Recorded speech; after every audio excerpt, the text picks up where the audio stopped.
একজন নারী বাইরে যতই হাসুক তার ভেতরের গল্পটা অনেক সময় অদৃশ্য থেকে যায়।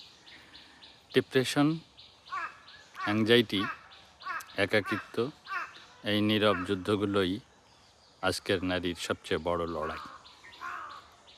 আর এই লড়াইয়ে হারলে শুধু একজন নারী নয়, একটি পরিবার, একটি প্রজন্ম ভেঙে পড়ে। প্রথমত মানসিক চাপ ও ডিপ্রেশন। নারীরা প্রায়ই নিজের কষ্ট নিজের ভিতরেই চেপে রাখে।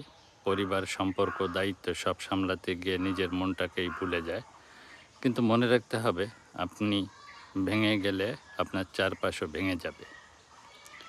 তাই নিজের মনের যত্ন নেওয়া কোনো বিলাসিতা নয়, এটি প্রয়োজন। দ্বিতীয়ত আত্মসম্মান, রেসপেক্ট। এটাই নারীর সবচেয়ে বড় শক্তি। যে নারী নিজেকে সম্মান করতে জানে সে কখনো অবহেলা মেনে নেয় না। যে জানে কোথায় না বলতে হয়, কোথায় নিজের অবস্থান ধরে রাখতে হয়। নিজেকে ছোট ভাবা বন্ধ করুন।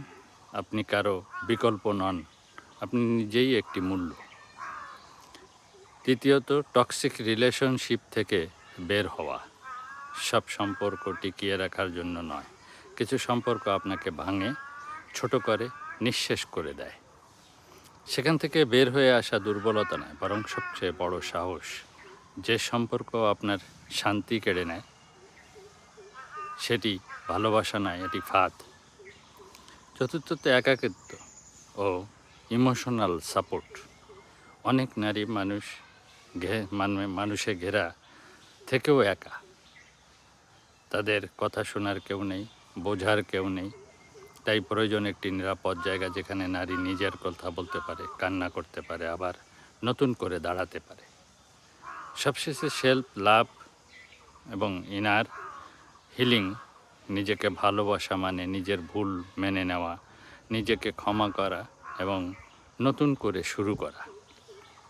এটি কোনো স্বার্থপরতা নয়, এটি বেঁচে থাকার শক্তি। নারীর আসল শক্তি তার ভিতরে।